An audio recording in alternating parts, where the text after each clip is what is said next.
खोल दे पंख मेरे कहता है ये परिंदा, कि खोल दे पंख मेरे कहता है ये परिंदा, अभी और उड़ान बाकी है, अभी थमी नहीं है मंजिल मेरी, अभी पूरा आसमान बाकी है। स्वागत है आप सभी का आपके अपने YouTube channel self study for you में। दोस्तों प्रश्नावली 3.2 क्लास 10th की मैथ क्वेश्चन नंबर 1 की पहली समस्या आपके सामने लेके हाजिर हो गया हूं। जैसा कि आपको पता है मेरा पढ़ाने का तरीका एकदम बेसिक तरीका है, तो जो ग्राफ वाली सवालें आपको परेशान करके रखी है, तो आज के बाद ये ग्राफ वाली सवालें आपको कभी नहीं परेशान करेगी, क्योंकि इस सवाल को देखने के बाद एकदम आप इसमें महारत हासिल कर ही लेंगे। तो आइए मेरे साथ जुड़ जाइए, बिल्कुल नजरें गड़ा लो बोर्ड पर। यहाँ पर पहली नंबर सवाल है, कक्षा 10 के 10 विद्यार्थियों ने एक गणित की पहेली प्रतियोगिता में भाग लिया। अच्छा, कक्षा 10 के 10 विद्यार्थी मिलकर गणित की पहेली प्रतियोगिता में क्या किया जी, भाग लिया।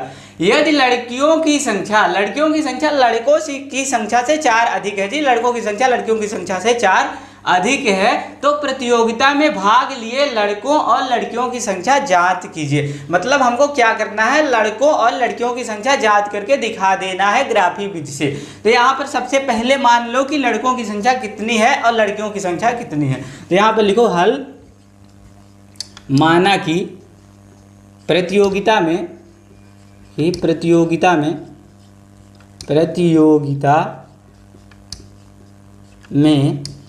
भाग लिए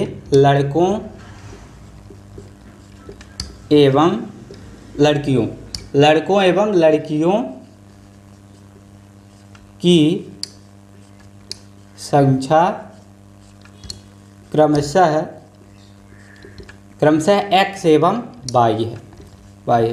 दोस्तों हमने क्या किया कि लड़कों की संख्या को x मान लिया है और लड़कियों की संख्या को क्या किया है जी, y मान के रखा है। अब क्या करना है, पहले सवाल को पढ़ लो, इसके बाद फिर देखो क्या बोल रहा है। यहाँ पर बोल रहा है कि कक्षा 10 के विद्यार्थियों ने गणित की पहेली प्रतियोगिता में भाग लिया। कक्षा 10 के 10 विद्यार्थियों ने, अच्छा लड़कों की संख्या हमने कितनी मानी जी, x मानी है, लड़कियों की संख्या कितनी मानी, y मानी है, दोनों ने मिलकर भाग लिया, तो बीच में कर दो प्लस। कितने विद्यार्थी थे जी, यहाँ पर 10 विद्यार्थी थे, 10 कर दो, ठीक है ना। हमको समीकरण मिल चुका है x + y = 10। यहाँ से y का मान निकालो, तो y बराबर कितना मिला, y बराबर तो हमको 10 मिला है। ये x किस में है जी, x प्लस में है, इसको उठाकर बाहर फेंको, बनेगा माइनस में, माइनस का x। इसका नाम दे दो समीकरण नंबर 1। हमको समीकरण नंबर 1 मिल गया। अब क्या करो, इसके बाद फिर पढ़ो, यदि लड़कियों की संख्या लड़कों की संख्या से 4 अधिक है, लड़कियों की संख्या क्या है जी, 22 है, बराबर क्या है, बराबर लड़कों की संख्या क्या है जी, x है, लड़कों की संख्या क्या है, x है, इनसे 4 अधिक है, तो 4 क्या कर दो जी, जोड़ दो, 4 अधिक कर दो, ठीक है ना। तो यहाँ से ये क्या मिला हमको, समीकरण नंबर 2 मिला। अब समीकरण नंबर 2 हमको मिल चुका है। अब क्या करना है, इसको ग्राफिक विधि से हल करके दिखा देना है। तो सबसे पहले क्या करो, समीकरण नंबर 1 समीकरण नंबर 2 का टेबल बना लो, x और y का मान ज्ञात कर लो। इसके बाद तो आप ग्राफ बनाएंगे ही, 100% ग्राफ बनाएंगे। तो आइए यहाँ पर क्या करो, सबसे पहले समीकरण नंबर 1 और समीकरण नंबर 2 से लिखो। समीकरण नंबर 1 यहाँ से बीचों बीच एक लाइन खींचो, यहाँ पर लिखो समीकरण नंबर 2, ठीक। समीकरण नंबर 1 और समीकरण नंबर 2। समीकरण नंबर 1 क्या है जी, समीकरण नंबर 1 है y बराबर 10 माइनस कितने हैं, x है, y बराबर 10 minus x, y equal to 10 minus x हुए। और समीकरण नंबर 2 क्या है, समीकरण नंबर 2 है y equal to x plus 4 है, तो y इक्वल x प्लस कितने हैं, 4 है, ठीक। ये है समीकरण नंबर 1 और ये है समीकरण नंबर 2। अब यहाँ से क्या करो, सबसे पहले समीकरण नंबर 1 में x का कुछ भी मान रखो, x का अपने से कुछ मान रखना, अपने में कुछ मान रखना है, जो मान क्या हो, आपको काटने में, भाग देने में, कुछ भी करने में क्या रहे, सरल रहे, वही मान आप अपने आप सोच कर रखो। तो हम क्या करेंगे, x समीकरण नंबर 1 में x का कुछ मान सबसे पहले क्या करते हैं जी, रखते हैं। तो x का मान अगर सबसे पहले आप 4 रखो, तो y बराबर 10 माइनस, अगर x का मान हम क्या रखते हैं जी, 4 रखते हैं। पहले एक काम यहाँ पर कर लो कि सबसे पहले टेबल बना लो, x है और y है, ठीक है ना, x और y। तो यहाँ पर हमने क्या किया जी, टेबल बना लिया। अब x का मान सबसे पहले समीकरण नंबर 1 में कितना रखा, 4 रखा, x का मान कितना रखा, 4 रखा। तो यहाँ से y बराबर कितना, 10 में 4 निकाल दो, कितने हो गए, 6 हो गए तो 6 रख दो। अच्छा x का मान जब हमने 4 रखा तो y का मान कितना मिला, 6 मिला। y का मान कितना मिला जी, 6 मिला। अब पुनः समीकरण नंबर 1 में अगर x का मान हम 6 रखते हैं, x के मान के स्थान पर अगर 6 रखें, y बराबर 10 माइनस 6। अगर x का मान 6 हमने रखा तो y बराबर कितना मिला, 10 में 6 निकाल दोगे कितना होगा, 4 ही तो होंगे, तो रख दो यहाँ पर कितना, 4। तो जब हमने x का मान 6 रखा तो y का मान कितना मिला जी, 4 मिला। अच्छा हमको क्या हुआ, 2 मान मिल चुके हैं। x का एक मान 4 है, एक मान 6 है, y का एक मान 6 है, एक मान क्या है जी, 4 है। 2 मान तक हमने क्या करा, रख दिया है। अगर आप आगे भी रखना चाहते हैं तो आगे भी रख सकते हैं, ठीक है ना, आगे भी रखना चाहते हैं तो रख सकते हैं, परंतु यहाँ पर 2 चर राशि का समीकरण है, इसलिए हमको क्या करना है, केवल 2 चर राशि के 2 ही चर बनाने हैं, 2 ही चर बनाने हैं, यानी 2 ही मान रखना है। क्यों 2 मान रखना है, क्योंकि 2 चर राशि का समीकरण है, इसलिए 2 ही मान रखना है, बिल्कुल 100% 2 ही मान रखना है, 2 से ज्यादा नहीं रखना है, क्योंकि अध्याय का नाम ही है 2 चर राशि का समीकरण। अब इसके बाद समीकरण 2 से भी टेबल बना लो, x और y का टेबल यहाँ पर सबसे पहले बना लो, ठीक। ये है टेबल बन गया x और किसका, y का जी। अब क्या करो, समीकरण 2 में भी x का कुछ ना कुछ मान रखो। तो समीकरण 2 में अगर x का मान हम सबसे पहले क्या रखते हैं जी, 0 रखते हैं, तो यहाँ से y बराबर x का मान सबसे पहले क्या करो, 0 रखो, तो यहाँ 0 + 4। अगर x का मान हमने क्या किया, 0 रखा, तो y का मान कितना मिला, y का मान 0 में 4 जोड़ जो कितने हो गए, 4 ही तो हो गए, तो बिल्कुल आंखें बंद करके रख दो 4। फिर इसके बाद अब y का मान, फिर x का मान, फिर कुछ भी रखो, तो x का मान अगर इस बार क्या रखते हैं जी, 2 रखते हैं, तो y बराबर 2 + 4। अगर x का मान इस बार हमने क्या रखा जी, 2 रखा, तो y का मान कितना हुआ, 4 में 2 जोड़ दो, बिल्कुल आंखें बंद करके जोड़ दो, कितने हो गए, 6 ही हो गए। तो हमको ये 2 टेबल मिल चुका है। समीकरण नंबर 1 का टेबल ये है, समीकरण नंबर 2 का टेबल ये है, 2 टेबल हमको मिल चुके हैं। अब क्या करना है, अब इसका ग्राफ बना के दिखा देना। बोल रहा है ग्राफी विधि से हल करो, इसलिए हमको ग्राफ ही बनाना है। तो यहाँ पर आओ, सबसे पहले यहाँ पर ग्राफ बना लेते हैं। ग्राफ बनाओ, तो यहाँ से ग्राफ बनाओगे तो मिलेगा आपको, ग्राफ बना लो सबसे पहले। तो ये मान लीजिए कि मैंने क्या किया जी, ग्राफ बना लिया, ठीक। यहाँ से ग्राफ बना लो, ये है ग्राफ, ठीक। ये है एक्स में जो नंबर होते हैं सभी क्या होते हैं जी, पॉजिटिव होते हैं। जितने नंबर होते हैं एक्स वाले में तो उतने क्या होते हैं, पॉजिटिव होते हैं। तो यहाँ पर पहले 0 रखो, फिर 1 2 3 4 5 6 7 8 तक मान लो हमने क्या किया जी, ले लिया, ठीक। इसके बाद ये है एक्स डैश, ये बनेगा क्या जी, एक्स डैश। एक्स डैश में जितने नंबर होते हैं सभी क्या होते हैं जी, निगेटिव होते हैं। तो यहाँ पर रखो -1 -2 -3 -4 -5 -6 क्या जी, 7, ठीक है ना, -7। और फिर ये है बाई, तो यहाँ पर बाई और ये है बाई डैश। बाई में जितने नंबर होते हैं क्या होते हैं, बाई में जितने नंबर होते हैं वह सभी क्या होते हैं, पॉजिटिव होते हैं। तो यहाँ पर रखो 1, यहाँ पर 2, यहाँ पर 3, यहाँ पर 4, यहाँ पर 5, यहाँ पर 6, यहाँ पर 7, ठीक है ना। यहाँ पर एक अंक और भी रख सकते हो आप, 8, यहाँ पर ये बाई है, ठीक है ना, 8। फिर इसके बाद जो क्या हो गए जी, बाई डैश पर नंबर होंगे वो क्या हो गए, वो सभी निगेटिव ही हो गए। तो यहाँ पर -1 -2 -3 -4 -5 -6 -7 -8 रख दो, ठीक। यहाँ से ये आपको समझ में आ गया होगा, ठीक। अब इसके बाद क्या करना है, सबसे पहले समीकरण नंबर 1 से जो x और y के मान मिले हैं पहले उसको ग्राफ पर दर्शा दो। तो x का मान जब हमने क्या रखा जी, 4 रखा, x का मान देख लो 4 कहाँ पर है, ये है x का मान 4। x पर ही क्यों देख रहे हैं, x डैश पर क्यों नहीं देख रहे हैं, क्योंकि x डैश वाले तो सभी नंबर क्या है जी, निगेटिव हैं। और जब यहाँ पर निगेटिव होता तो हम निगेटिव वाले पर कूद कर चले जाते, क्योंकि यहाँ पर पॉजिटिव है, इसलिए हम क्या कर रहे हैं, पॉजिटिव पर ही नंबर ढूंढ रहे हैं, ठीक।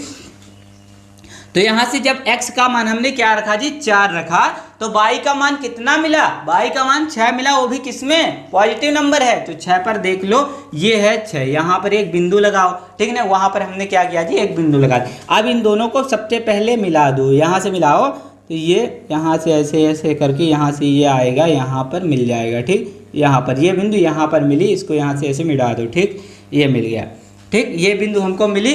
कौन कौन सा नंबर है, जब x का मान हमने 4 रखा तो y का मान कितना मिला, 6 मिला। तो यहाँ पर लिख दो 4 और 6, ठीक है ना, 4 और क्या हुआ जी, 6 हुआ, ठीक। अब फिर इसके बाद जब x का मान हमने 6 रखा तो y का मान कितना मिला, 4 मिला। x का मान 6 देखो कहाँ पर है, ये है जी 6। तो y का मान कितना है, y का मान 4 है। तो y पर 4 पर बिंदु लगाओ और यहाँ से इसको मिला दो। तो यहाँ से मिलाओगे तो ये बिंदु कहाँ पर आएगी, यहीं कहीं पर आ जाएगी, ठीक है ना। यहाँ पर आई तो यहाँ पर ये क्या कर दो जी, ऐसे बिंदु लगा दो, बड़ी सी बिंदु, ठीक। अब इसके बाद क्या करो, इस रेखा को मिला दो। 6 और 4 है तो यहाँ पर लिख दो 6 और 4, 6 और 4। अब इसको क्या करो, यहाँ से मिलाओ।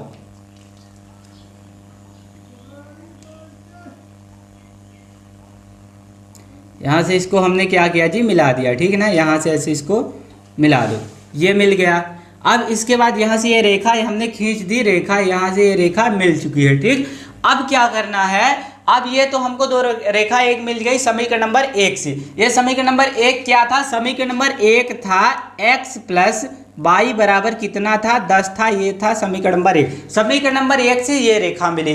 अब इसके बाद समीकरण नंबर 2 से भी देख लो, क्या दिक्कत है आपको। समीकरण नंबर 2 से भी देखो तो समीकरण नंबर 2 है 0। समीकरण नंबर 2 में x का मान कितना है, 0 है। तो समीकरण नंबर 2 से x का मान जब 0 था तो ये है 0। तो हमको y का मान कितना मिला, y का मान 4 मिला। तो y के स्थान पर देखो 4 कहाँ पर है जी, ये है 4, ठीक ना। y का मान ये क्या है जी, 4 है। तो यहाँ पर जब हमने 0 और 4, तो ये है 0 और 4, यहाँ पर लिख दो 0 और 4, ये बिंदु है 0 और 4, ठीक। फिर इसके बाद जब x का मान हमने क्या रखा जी, 2 रखा। x का मान कितना रखा, 2 रखा। तो हमको क्या हुआ, y का मान कितना मिला, 6 मिला। x का मान जब 2 रखा तो y का मान कितना मिला, y का मान 6 मिला। तो y का मान 6 पर कहाँ पर आएगा, यहीं कहीं पर आ जाएगा, ठीक है ना, यहीं पर आएगा। यहाँ से इसको ऐसे मिला दो। x का मान जब हमने 2 रखा तो y का मान कितना मिला, 6 मिला। तो यहाँ से इसको भी इसकी लाइन ऐसे अगर खींचते हो आप तो ये बिंदु यहाँ से ऐसे ये लाइन जाएगी, ठीक है ना। तो यहाँ से ये ऐसे लाइन जाएगी, इसको ऐसे खींचो, ये ऐसे गई और ये यहाँ पर ऐसे जाकर मिल गई, ठीक है ना, वहाँ पर मिली। तो हमने क्या किया, जब x का मान 0 रखा y का मान 4 मिला। फिर x का मान जब 2 रखा तो y का मान कितना मिला, y का मान यहाँ से 6 हमको मिल गया, ठीक है ना। तो ये बिंदु टोटल जाकर कहाँ पर प्रतिच्छेद कर रही है, ये बिंदु हमको 7 पर प्रतिच्छेद कर रही है, 7 पर। तो यहाँ से इसके क्या हुए, यहाँ से ये बीचों बीच यहाँ से जाएगी तो यहाँ से 3 पर प्रतिच्छेद करेगी और उधर से आएगी तो कहाँ पर प्रतिच्छेद करेगी जी, उधर से आएगी तो ये 7 पर हमको यहाँ पर मिला रही है। तो हम क्या कर सकते हैं, बोल सकते हैं कि इसके प्रतिच्छेदक बिंदु क्या है जी, प्रतिच्छेदक बिंदु क्या है, 3 और 7 हैं। तो यहाँ पर आप बिल्कुल भी लिख सकते हैं 3 और 7। ये यहाँ से 3 पर आएगी और ये यहाँ से कितने पर जा रही है, 7 पर जा रही है। तो यहाँ से इसके प्रतिच्छेदक बिंदु कितने हुए, 3 और 7। प्रतिच्छेदक बिंदु कितने हुए, 3 और 7। और ये दूसरा वाला समीकरण क्या है, y बराबर x प्लस 4 है। तो यहाँ पर लिख दो y बराबर x प्लस 4, ठीक है ना, y बराबर x प्लस 4 हुआ। तो हमको यहाँ से हमने आपको देखो कितना बेसिक तरीके से बता दिया। तो अब क्या करोगे, यहाँ पर लिख लो, यहाँ पर क्या लिखोगे जी कि दोनों ग्राफ परस्पर बिंदु P, जो परस्पर बिंदु क्या है जी, P है, उसको मान लो P कहाँ पर प्रतिच्छेद करेंगे, 3 और 7 पर। तो यहाँ पर लिख दो, ये बिंदु P है, इसका नाम दे दो P। तो यहाँ पर लिखो दोनों ग्राफ लिख दो, अतः दोनों ग्राफ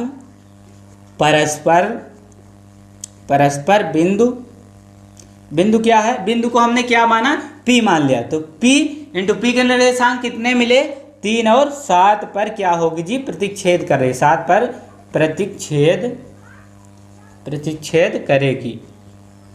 क्या करेगी जी, 3 और 7 पर क्या करेगी, प्रतिच्छेद करेगी। यानी 3 और 7 पर क्या कर रही है, काट रही है, यहाँ पर दोनों को यहाँ पर काट रही है, ठीक। तो यहाँ पर लिख दो कि अतः प्रतियोगिता में भाग लिए लड़कों की संख्या, अतः प्रतियोगिता में भाग लिए लड़कों की संख्या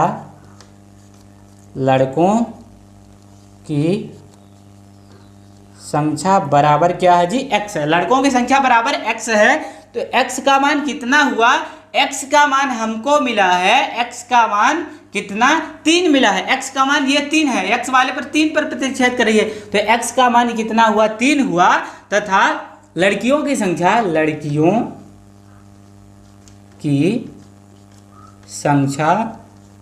बराबर। अच्छा लड़कियों की संख्या देख लो, लड़कियों की संख्या कितनी है 7 है। लड़कियों की संख्या हमने 22 माना था तो 22 का मान कितना मिला 7 मिला। तो बड़े धड़ल्ले के साथ हम बोल सकते हैं कि लड़कों की संख्या कितनी है 3 है और लड़कियों की संख्या कितनी है 7 है। किसमें? जो प्रतियोगिता में भाग ली हैं और दोनों मिलाकर 10 ही हो रहे हैं, 7 और 3 जोड़ दो, दोनों 10 ही विद्यार्थी हो रहे हैं, यानी लड़के और लड़कियां। यहां से ये बात आपको समझ में आ गई होगी। और x क्या है जी? x है लड़कों की संख्या, तो यहां पर लिख दो x के सामने लड़कों की संख्या।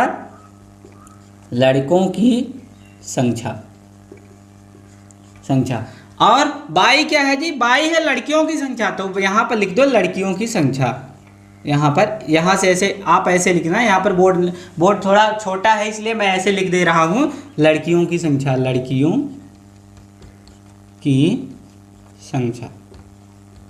तो देखा दोस्तों कितना बेसिक तरीके से आपको इस सवाल को समझा करके दिखा दिया हूं। आज के बाद ग्राफ वाली सवालों में आपको कोई भी दिक्कत नहीं आएगी, क्योंकि इस सवाल का एकदम एक शब्द आपके दिमाग में बिल्कुल घुसेड़ कर रख दिया हूं। तो अगर ये सवाल आपके समझ में आ गई हो, वीडियो अच्छी लग गई हो, तो वीडियो को लाइक कर दो, फटाफट चैनल को सब्सक्राइब कर दो और ज़्यादा से ज़्यादा लोगों में इस वीडियो को फैला दो। तब तक के लिए जय हिंद।